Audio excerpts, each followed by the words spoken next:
नमस्कार, मैं रचना शर्मा चढ़ती कला टाइम टीवी देख रहे सभी दर्शकों का स्वागत करती हूं। आप देख रहे हैं हरियाणा के समाचार। समाचारों की शुरुआत से पहले एक नजर आज की मुख्य सुर्खियों पर।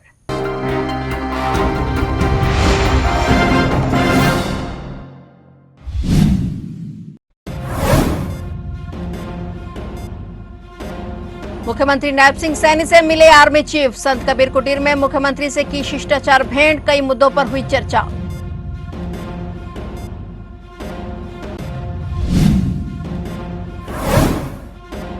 भाजपा पंजाब के 117 सीटों पर अकेले लड़ेगी चुनाव। हरियाणा सीएम ने अटकलों पर दिया जवाब। भाजपा का गठबंधन पंजाब की जनता के साथ।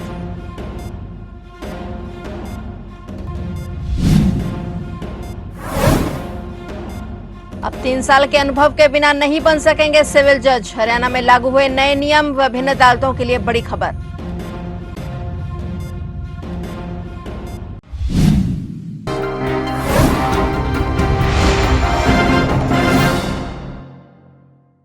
और अब समाचार विस्तार से। आज सेना प्रमुख जनरल धीरज सेठ संत कबीर कुटीर पहुंचे। आर्मी चीफ जनरल धीरज सेठ ने मुख्यमंत्री नायब सिंह सैनी से मुलाकात की। सेना प्रमुख जनरल धीरज सेठ ने संत कबीर कुटीर में मुख्यमंत्री नायब सिंह सैनी से शिष्टाचार भेंट की। इस दौरान दोनों में कई मुद्दों पर अहम चर्चा हुई।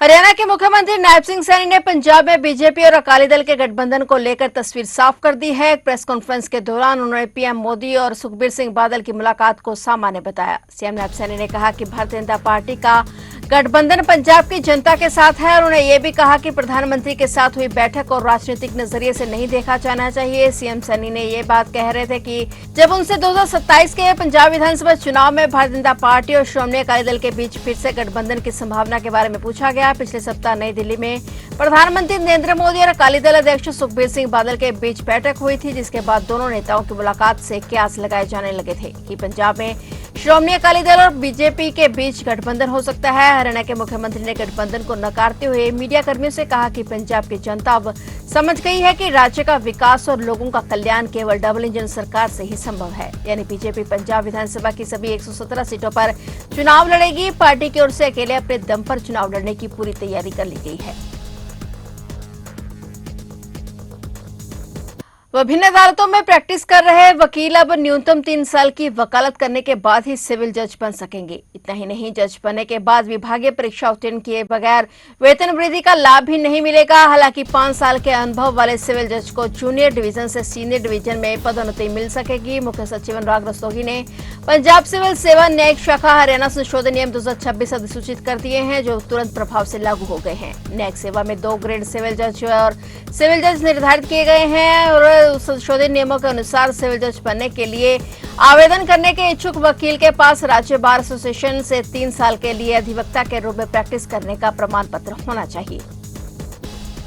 हरियाणा के विकास के 60 गौरवशाली वर्ष पूर्ण होने के उपलक्ष्य में प्रदेश सरकार द्वारा आयोजित विशेष कार्यक्रम में मुख्यमंत्री नायब सिंह सैनी ने करनाल में हरियाणा प्रोग्रेसिव एमएसएमई एवं एक्सपोर्ट प्रमोशन पॉलिसी 2026 का विमोचन किया। इस अवसर पर उन्होंने प्रदेश के उद्यमियों को शुभकामनाएं और बधाई दी और इस मौके पर हरियाणा विधानसभा अध्यक्ष हरविंदर कल्याण, उद्योग एवं वाणिज्य मंत्री राव नरबीर सिंह और जनप्रतिनिधि, उद्योग जगत के प्रतिनिधि, एमएसएमई, निर्यातक, उद्योग संघों के प्रतिनिधि तथा हरियाणा और पड़ोसी राज्यों से आए उद्यमी उपस्थित रहे। मुख्यमंत्री ने कहा कि हरियाणा अपनी विकास यात्रा को 7वें दशक में प्रवेश कर रहा है। यह अवसर प्रदेश की 6 दशकों की विकास यात्रा को याद करने के साथ साथ भविष्य के लिए नए संकल्प लेने का भी है। उन्होंने कहा कि हरियाणा के उद्यमशीलता के बल पर देश की अग्रणी विनिमय व्यवस्थाओं में अपनी पहचान बनी है और अब प्रदेश को औद्योगिक विकास के अगले चरण की ओर ले जाने की दिशा में सरकार निरंतर कार्य कर रही है।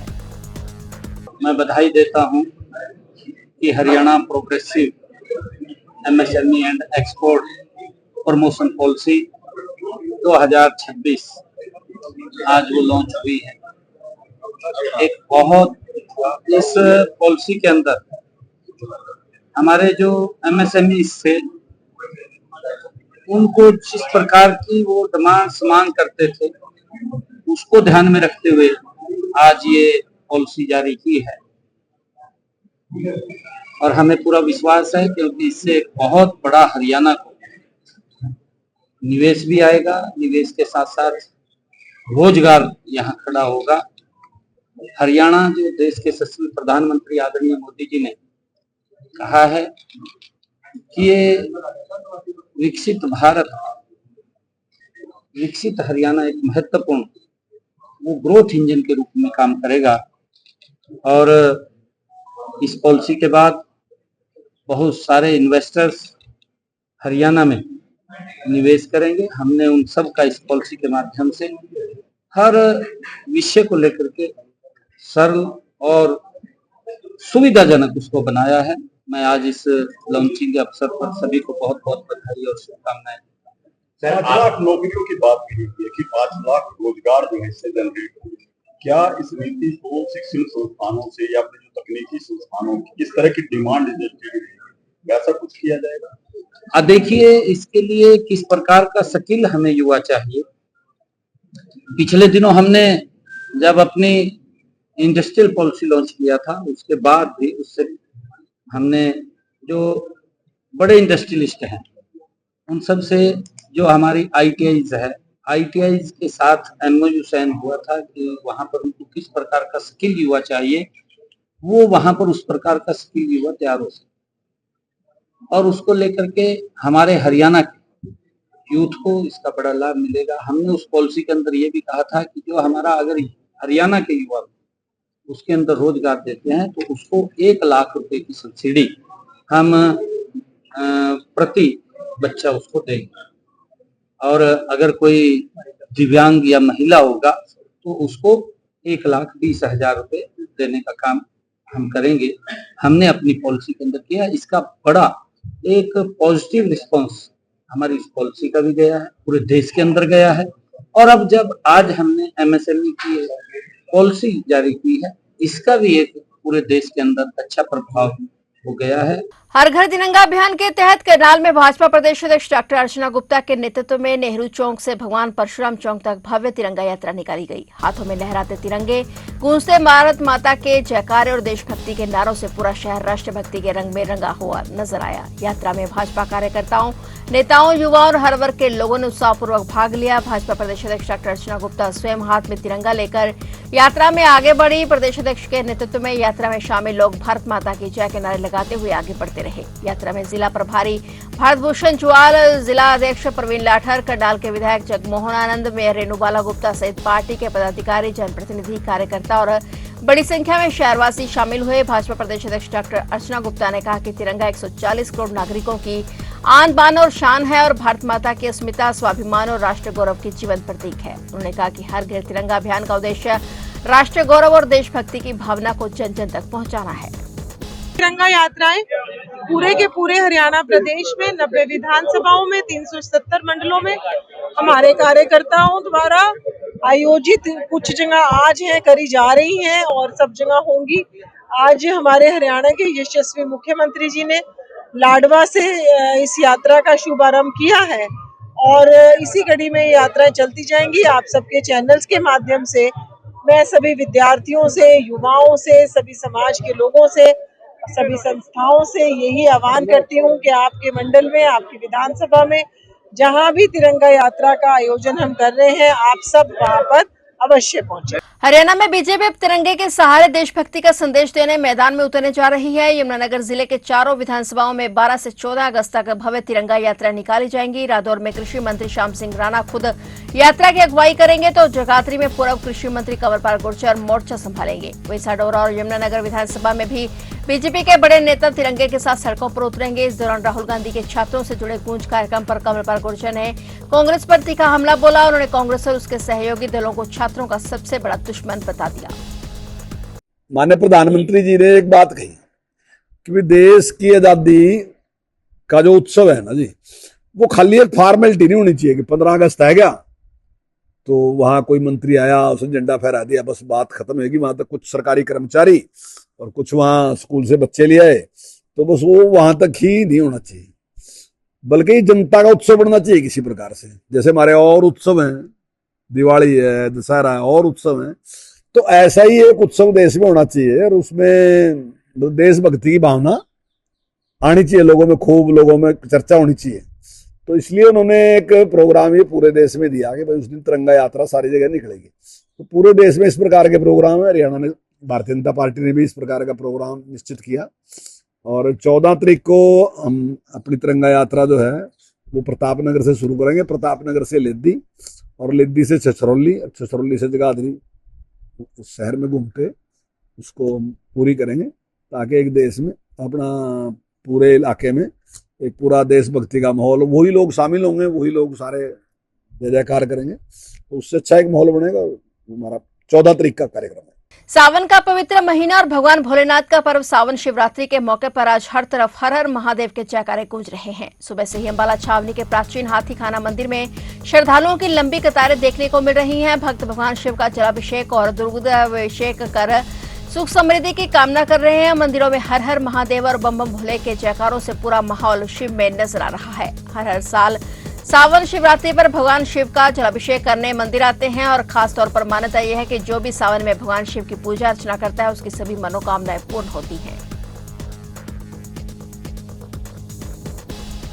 महादेव शिव संघ कालका की 221 फीट लंबी भव्य कावड़ यात्रा हरिद्वार से श्री काली माता मंदिर कालका पहुंची। पूर्व विधायक एवं भाजपा हरियाणा की प्रदेश उपाध्यक्ष लतिका शर्मा भी भव्य कावड़ यात्रा में विशेष रूप से उपस्थित रहीं। उन्होंने कावड़ियों का स्वागत किया और श्रद्धालुओं का उत्साह बढ़ाया। लतिका शर्मा ने बताया कि कालका की यह कावड़ यात्रा लगभग पिछले 20 सालों से कालका महामाई के चरणों से चल करके भगवान भोले शंकर की नगरी में पहुंचती है और देश के लिए, हरियाणा के लिए और कालका के लिए प्रार्थना करती हैं कि सभी के ऊपर भगवान शंकर की कृपा बनी रहे और सबका अच्छा स्वास्थ्य रहे। यात्रा के कालका पहुंचने पर जगह जगह श्रद्धालुओं ने पुष्प वर्षा कर कावड़ियों का भव्य स्वागत किया। भम भम भोले और हर हर महादेव के जयकारों से पूरा क्षेत्र भक्ति में नजर आया।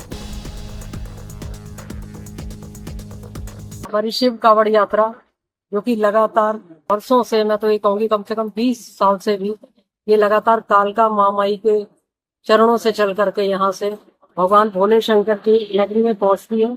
और सावन के बहुत ही पावन अवसर पर, क्योंकि ये सावन का पूरा महीना होता है, अपने देश के लिए, हरियाणा के लिए और कालका के लिए, सभी के लिए अपने शुभ लेकर के फिर सबके अच्छा स्वास्थ्य रहे, सबके ऊपर कृपा बरसी रहे भगवान भोले शंकर की, हमारी माँ कालका की। ऐसे ये सब आते हैं। मैं इनको सुनील गोयल और उनकी पूरी टीम को बहुत बहुत बधाई देती हूँ कि जो इतना लंबा तिरंगा और उसके साथ साथ भगवान, जो कि हमारे यशस्वी प्रधानमंत्री नरेंद्र मोदी जी का भी संकल्प है, उसको लेकर के इतनी लंबी यात्रा करके यहाँ तक पहुंचते हैं और बड़े हर्षोल्लास के साथ पूरा पिंजौर कालका उमड़ता है इनके लिए, कि इनको आशीर्वाद देने के लिए। तो मैं यही कहूंगी कि इनकी इस तरह की जो भावना है वो चलती रहे। और साथ में हर घर तिरंगा, ये भी अभियान अभी शुरू हुआ है हमारे।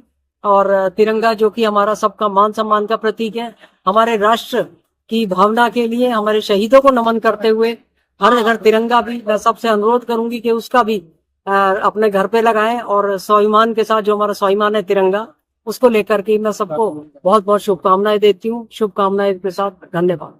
पेट्रोल में पहले जहां 10% एथेनॉल मिलाया जाता था, वहीं अब उसे बढ़ाकर 20% कर दिया गया है। एथेनॉल का इस्तेमाल किए जाने से वाहनों में कई तरह की दिक्कतें आ रही हैं। ऐसी चर्चाओं को दरकिनार करते हुए एथेनॉल बनाने वाले यमुनानगर स्थित सरस्वती शुगर मिल की डिस्टिलरी यूनिट के प्रबंधकों ने दावा किया है कि एथेनॉल से गाड़ियों में किसी तरह की कोई दिक्कत नहीं आ रही है। इसका उत्पादन भी बढ़ रहा है, डिमांड भी बढ़ रही है। उन्होंने कहा कि यह सारी चर्चाएं बेबुनियाद हैं। एथेनॉल को लेकर पिछले लंबे समय से चर्चाओं का दौर चल रहा था, जिसको लेकर पेट्रोल इस्तेमाल करने वाले उपभोक्ता असमंजस में थे। और अब एशिया की सबसे बड़ी सरस्वती शुगर मिल, जहां एथेनॉल प्लांट भी लगाया गया है, के चीफ एग्जीक्यूटिव कुलदीप कुमार ने इन सभी चर्चाओं को बेबुनियाद बताया। देखना होगा कि लोग इस तरह के दावों पर कितना विश्वास करते हैं। एथेनॉल, उसको लेकर के किस तरह की भ्रांतियां भी आ रही, थोड़ा सा क्लियर करेंगे किस तरीके से पैदा होता है या कुछ चेंज है या क्या? नहीं, एथेनॉल का देखिए, एथेनॉल वही है और ये भ्रांतियां सब मेरे हिसाब से गलत हैं। एथेनॉल का प्रोडक्शन पहले के मुकाबले बढ़ ही रहा है और उसमें किसी तरह की कोई दिक्कत नहीं है। गाड़ियां चल रही हैं और उसमें उसकी क्वालिटी में की वजह से गाड़ियों पर कोई प्रभाव नहीं है। ये सब भ्रांतियां हैं और इसको हमें सब मिलकर दूर करना चाहिए। और पहले ये 10% के लगभग इसकी पेट्रोल में मिलाया जाता था, जो अब बढ़कर 20% तक, अधिकतम 20% तक है। इसके अलावा कोई चेंज नहीं है और वो गाड़ियों के लिए भी और पर्यावरण के लिए, दोनों के लिए अच्छा है। और साथ ही साथ फॉरेन एक्सचेंज की बचत है, क्योंकि अगर हम जितना हम एथेनॉल हम मिलाएंगे पेट्रोल में, उतना ही हमारा फॉरेन एक्सचेंज बचेगा और हमें बाहर से जो पेट्रोल है वो आयात नहीं करना पड़ेगा। तो ये तो सभी के लिए एक अच्छी सिचुएशन है। सरकार का पैसा बच रहा है और देश में ही हमारा प्रोडक्ट बन रहा है, तो हमें ज़्यादा से ज़्यादा इसको मिलाना चाहिए और इसमें किसी तरह की कोई दिक्कत गाड़ियों में नहीं है। तो आप देख रहे थे हरियाणा के समाचार, और नए समाचारों के साथ फिर से हाजिर होंगे। तब तक के लिए देखते रहिए चढ़ती कला टाइम टीवी, और अब मुझे दीजिए इजाजत। धन्यवाद।